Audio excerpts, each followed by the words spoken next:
Welcome back, sewists. We are so close to Christmas that today, for this video, just less than a week from Christmas, we're going to do a very simple project for the home. I have a new set of pans that I love, but they have metal handles and metal lid. So the lids are all metal and the handle for the pot is all metal. They get super hot. I really like the pots. They've got a nice thick bottom, but that hot handle is an issue. So I have designed for myself a little pattern to make little handle covers to go on the ends of my pots if I want to pick them up and move them while the pot is still warm. And for a pot pincher, you may have seen these before. It's a little pot holder that's meant for picking up hot things, but it's smaller. It's not like a great big oven mitt. A little easier to keep close by for picking up things like that hot lid. So we're going to make pot pinchers, hot handles, some coasters,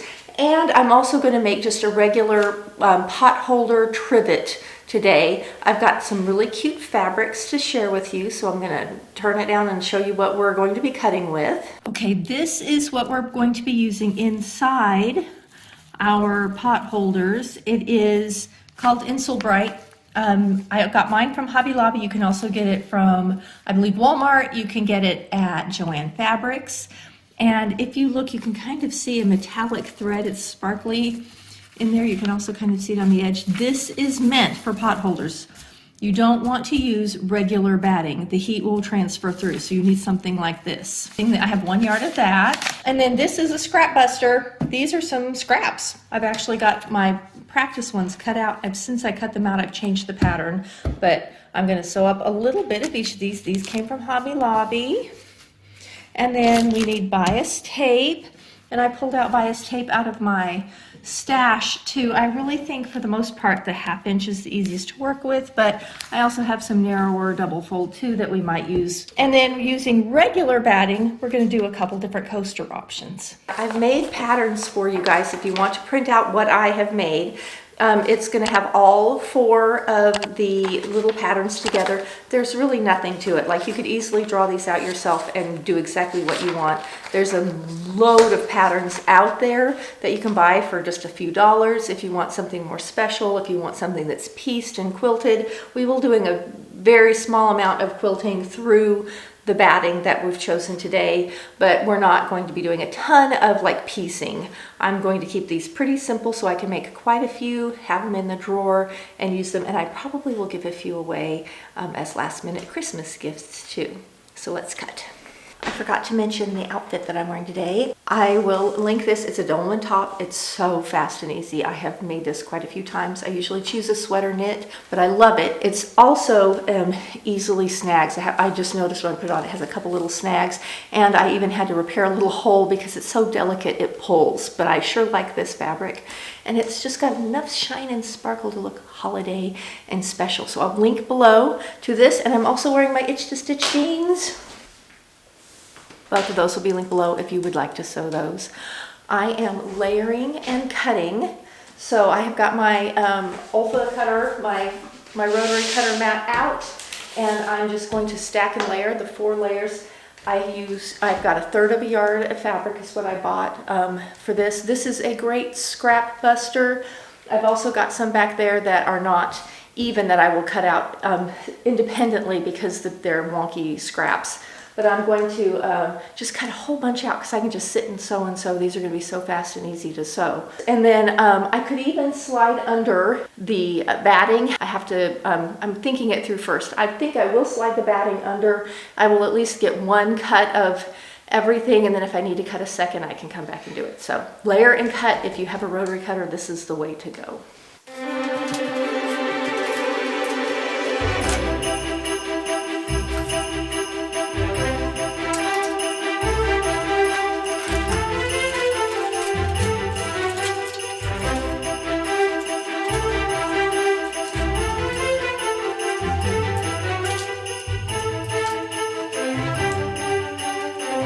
What I'm doing is I'm taking my little pattern pieces and I am tracing around them quite closely so that I can, and I've got this light one on top because it's easy to trace on using just pencil. I could have also used this one probably to go on top.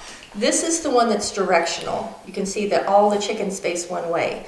So it doesn't really matter on the patterns except for the little pot pincher tops, the little half tops. I want to make sure that the round part is the top. So I'm making sure to trace these so that my little chickens won't be upside down.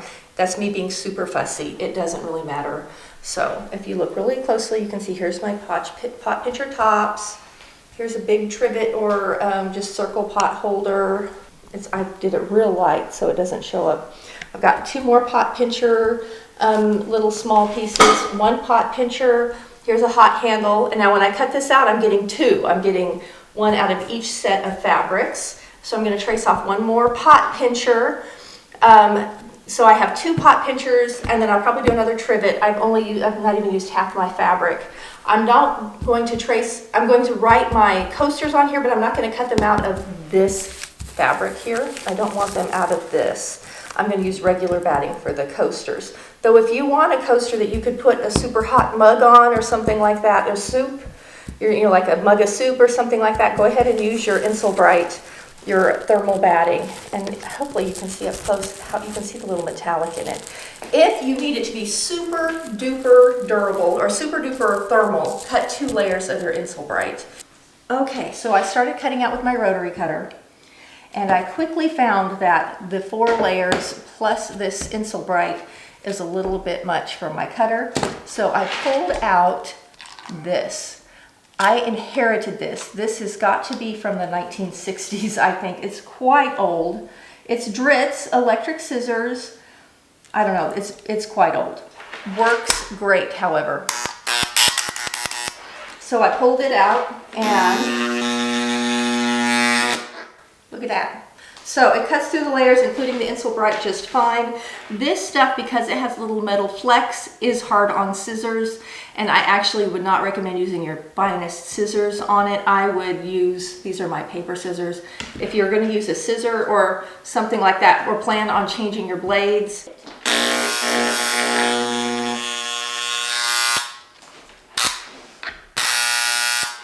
Well, I can't even get started, that one's so small. I don't know, scissors may be fastest.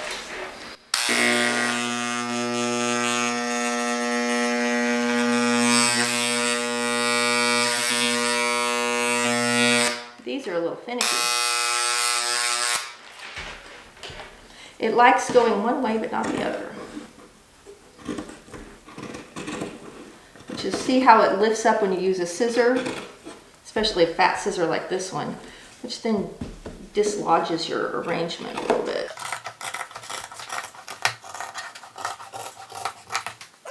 So, because I've done this, I have 1, the way I layered this, I have 1 Insulbright, but I have 2 Potholders cut out, so I'm going to have to come back and cut more of all of my Insulbright.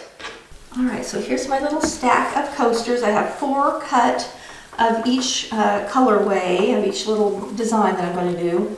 1 set with the little peach and the stripe, and 1 set with the little chickens in the handkerchief paisley. So for the batting for this, instead of using the Insulbright, the thermal insulation, I'm going to use this it's not very heavy, it's a fine fusible batting.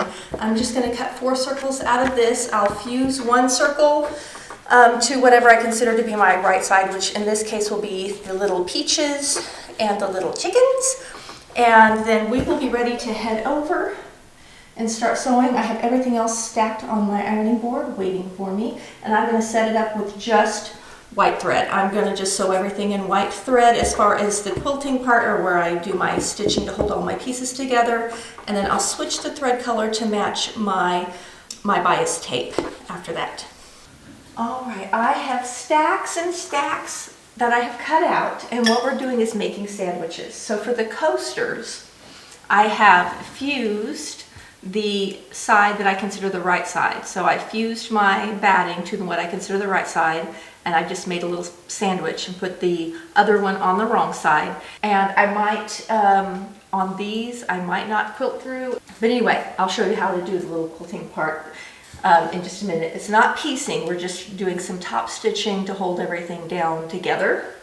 And I've already started that on all of these for the pot holders. So for the pot holders, we're making sandwiches. I have my Insulbright between my 2 layers. I am considering the chicken my right side because what I'm going to do, here's one that I just quilted. This is the only one I've actually done. Here's my little quilted chicken piece. This side with the bandana is what I'm going to put this little, the little end caps. I'm going to have one for each side, like this. Okay, so you can see just a little bit of the bandana peeking through, but the chicken is what you'll mostly see, and then the inside will also have the bandana, and I think that's super cute. This, because of how I did it, you could make this look like an egg. You want to make these Eastery. This little shape would be easy to turn into a little Easter egg, add some rickrack. You can make these, you can zhuzh them up as much as you want, but I'm gonna just sit and do a little quilting on the big pieces like this and on the trivet. Here's a little trivet one. These, I just put a couple clips on to hold everything together. I did give everything a quick press. I'm not worrying about this outer edge being perfect yet. There might be slight movement when I'm quilting over these, and then I'm going to come back and trim and get that edge perfect before I add my bias. Let's talk bias for just a minute. This is double fold, but it's narrow. And this is fine for the coaster because we're just going over 2 layers of fabric and 1 layer of batting. However, on this, we're going to have 4 layers of fabric and 2 layers of batting, which gets quite thick. So one thing I know a lot of quilters do is they actually serge together an outer edge first, because the serging compresses that edge and makes it a little easier to bind, which you could do. You could also zigzag it. I'm going to stitch them together. I may zigzag it around this edge first. It'll hold all my layers together and compress it, and then I can put my bias on. But for these that are thicker, this wider one, this is the 1/2 inch double fold as opposed to the 1/4 inch double fold. This wider one will be easier to get over all of those layers and compress it. So when I'm stitching this on and I'm putting this over the edge, it just covers that edge a lot better. It's a little harder when you've got this many layers, even if you serge it, to get this narrower on. Not that you can't. And I actually am planning on this edge here. I think I'm going to use the narrow on this short edge of all of these, because you sew that on first before you go around the outer edge. All of these that are these little 1/2 egg shapes here, I'm going to use my narrow black, and I'm going to finish that edge off first. So I'm going to take this and put it along this edge, stitch it on.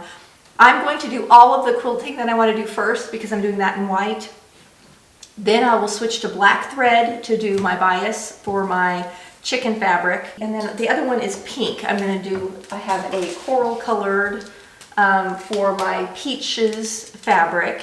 And then I have one little set of a few things that I cut out of some scraps.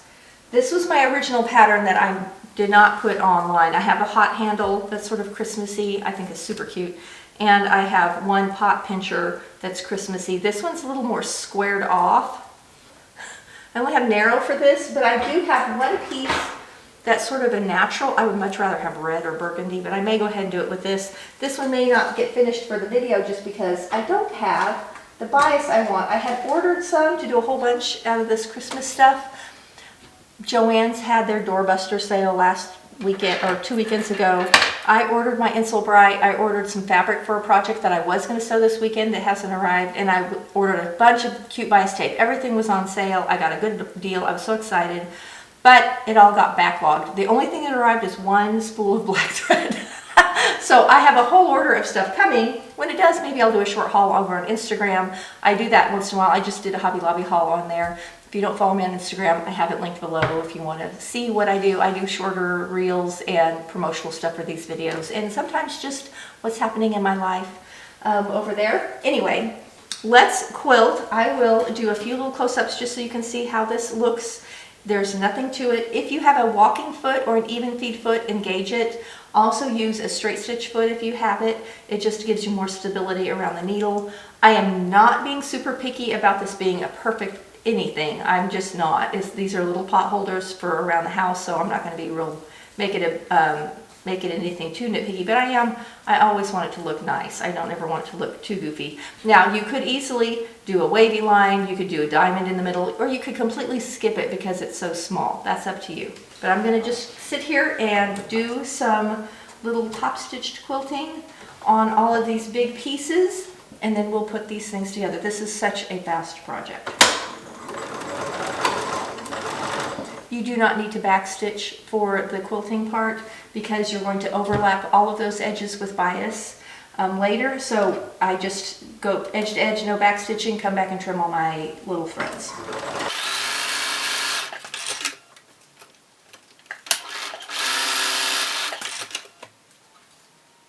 Also, when I am top stitching or quilting like this, I always put the one I consider my pretty side or my preferred side on top. Always, always, always. Also, because I'm doing straight lines personally on this, I want to make sure and go either exactly on a line, if it's something like this, or go at an angle of it, because it's more soothing to the eye. You don't want to cause an issue where your eye is going to be like, oh no, that's a problem. I also have stripes on the back, so I just may have one side that I like better than the other. I may also want to straighten my stripes up with the gingham on the other side, just so that the quilting looks a little nicer. All of these do not have to be quilted. You could leave them without quilting and just add your bias if you wanted to.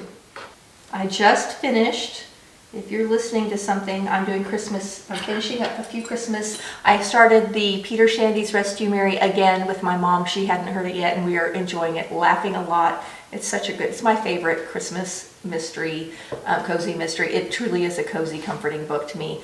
But I just finished A Nightingale Before Christmas, which was a Meg Langslow, and it was very good. I appreciate how when she wraps up her story, it doesn't end abruptly, and they are usually heartwarming and community involvement. Like you just feel, she does a really good job of making you feel everything feeling sort of redeemed at the end, and you appreciate the community that she's created in her book and the character depth that she has. So I just finished A Nightingale Before Christmas while doing this morning.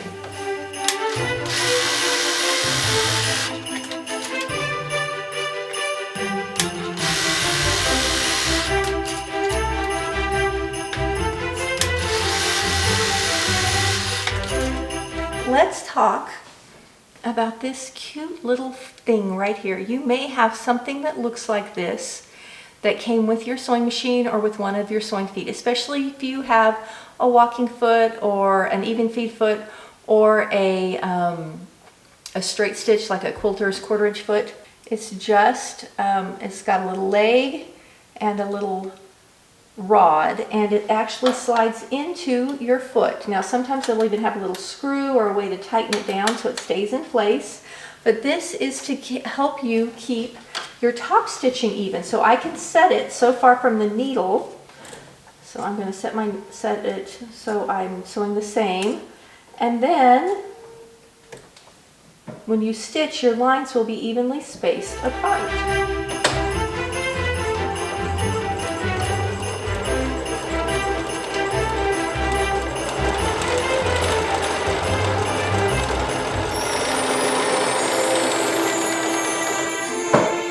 Keeps my lines nice and straight.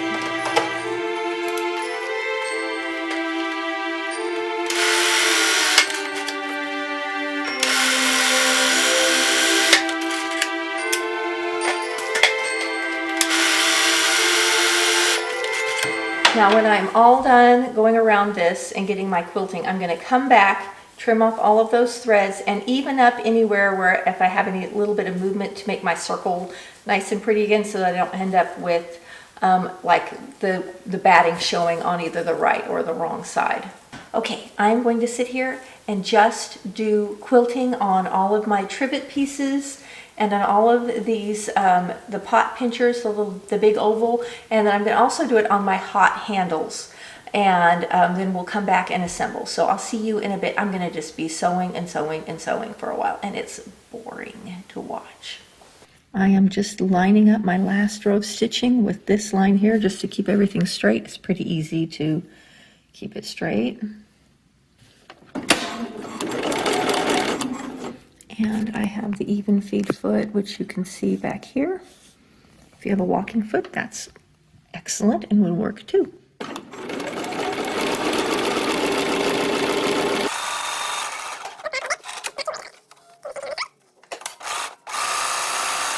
All right, I am applying my bias to the little pincher part of the pot pincher, and you can see I've got what I consider the right side up. I am just doing it in a straight line. I'm just feeding one in at a time and going straight down, not breaking my threads or my bias till I'm done. So I'm going to sew all of those, and since I've already got the small on, I'm going to go ahead and stick in my little pothole or my little coasters and go around them too.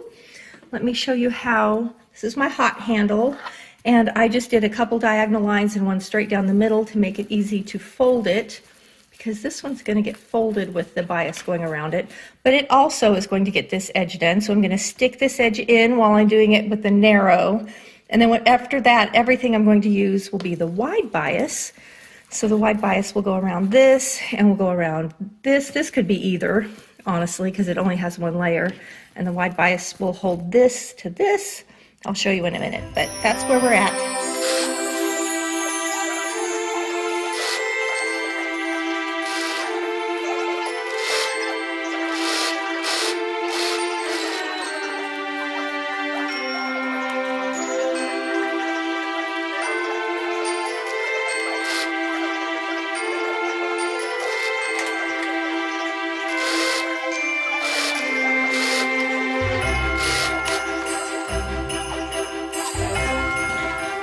Alexa, pause.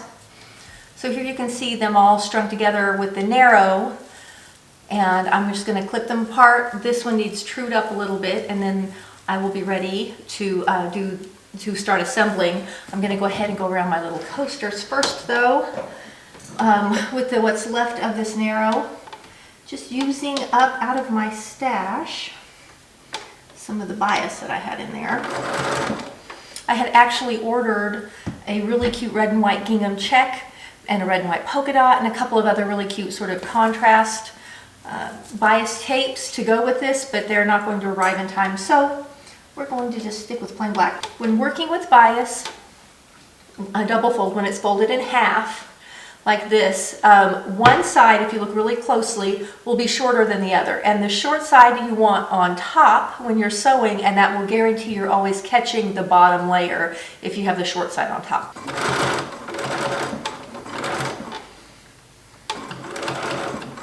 And I'm just stitching close to that edge, staying on my bias.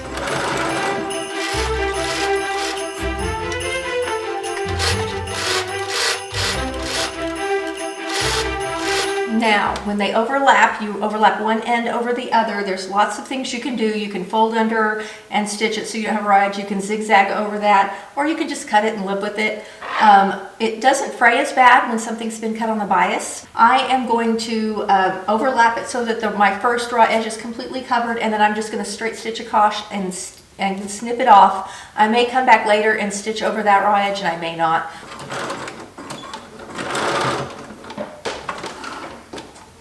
We have a little coaster. Isn't that cute? I just think these fabrics are adorable. The little chickens are so cute. It does not match my house at all, but I think it's super cute. Okay, I'm going to just go around these coasters. I'll be back with you in a minute, and we'll start assembling our pot pincher, our hot handle, and our regular pot holder or trivet.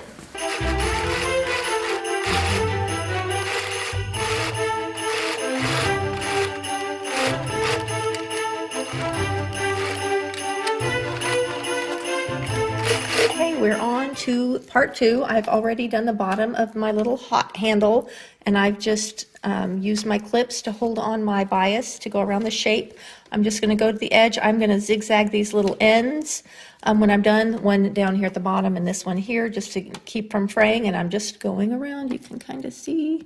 That's it. Super easy. Once I'm done with this, I've already got these just clipped together. I'm going to do the same thing, go around with bias, go around with bias, and then I'm going to move on to the next color. Okay, now that I've done with my little fine bias and I'm ready to start assembling things, here's my hot handle. I've just gone around and you can see I made a little boo-boo on this. I'm going to come back and fix that, and I'm going to just zigzag these edges. But for these pot pinchers, Once I line up where I want my little ends to be, I am zigzagging around the edge to make them stay together and make it a little bit flatter so it's easier to apply my bias to it. So I'm going around both of them to do that.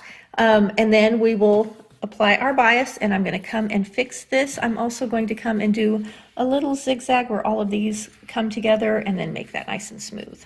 All right, I just realized while editing that I forgot to show how to do the other coaster version, which is for stemmed glasses, where the coaster clings to the stem. You pick it up and your coaster goes with you.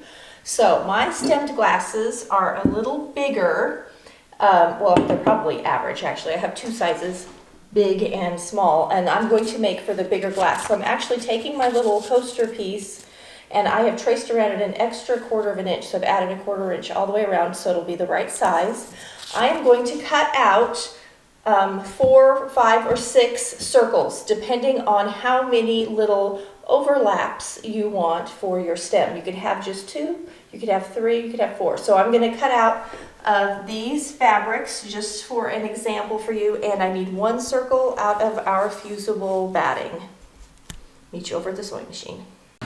All right, I have cut 5 circles and I've overlapped them. You can kind of see my little pinwheel shape.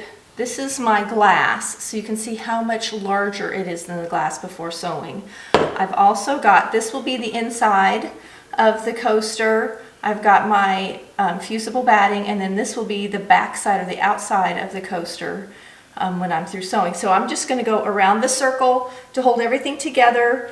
And then I'm going to go to the serger and serge around it. You could also zigzag around it. I may just zigzag around it. And then we will flip it, or I'll give it a press, flip it around, and we're ready to go. The big thing when doing it this way, you could also put bias tape around that edge. That would also work. The main thing when doing this is making sure you're catching all of your layers and that you don't accidentally have a hole. Because when I did my first one, my little practice one, and again, there are lots of patterns for these. There's cute piecing patterns. There's lots available. I'm just showing you the basic way that I'm doing it. You could easily take a little dish to trace around, or like a teacup saucer would be a good size to do this. Okay, let's set it to zigzag. I flipped it over because I can see all my layers really well this way and can tell if anything slipped.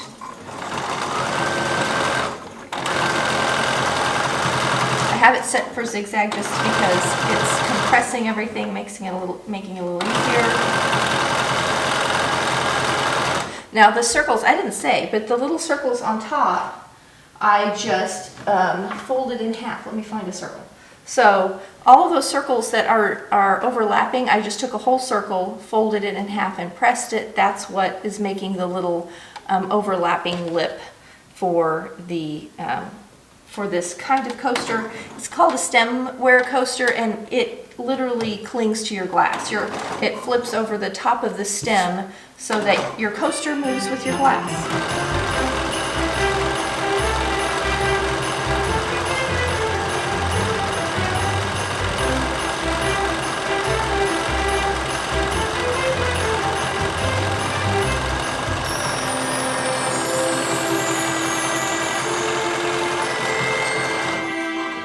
Make sure I caught all my layers.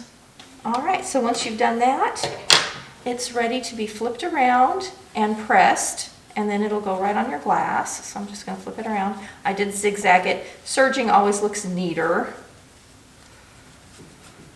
Now you can do this with just 2.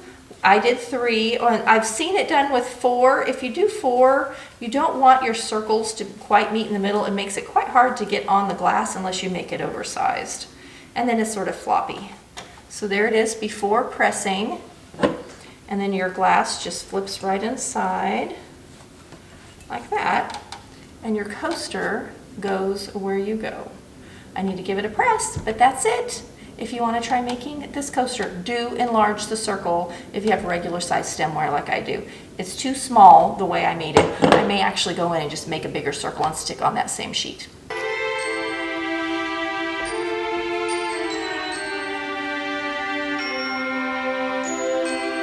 have a few thoughts after putting this all together. First of all, I think these are just the cutest.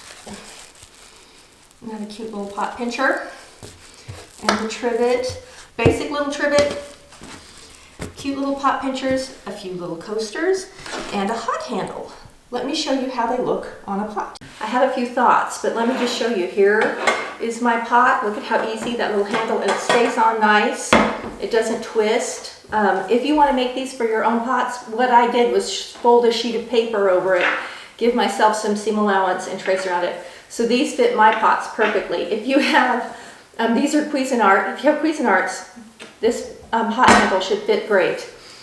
My little pot pincher, perfect for picking up those little lids. So these match my kitchen, and I really like the fabric, and I think they're super cute. I will say, I found when doing the coasters and even like this trivet, the smaller bias tape works better around these sharp little circles than the wide stuff. So here's mine that matches my kitchen. The wide was fine on this straight piece, but like on this trivet, I had lots of issues. I actually ripped out multiple times on the pink, and I had to knot it all on the little chicken fabric because I only had the 1/2 inch wide bias tape.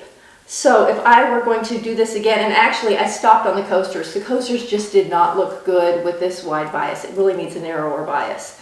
So I'm going to have to find this same bias or one that matches, because they won't necessarily be together, but I need a bias that's narrower to finish the coasters in this fabric. I also have cut out Christmas fabric, but I just don't have the right bias tape to do the Christmassy ones yet.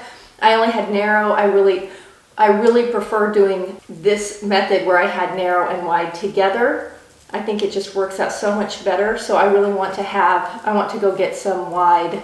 I only have narrow for the Christmassy fabric, so I need to get some more bias. But I think this is super cute. Turned out great. What an easy little fun project for cute Christmas. Would make a super cute Christmas gift.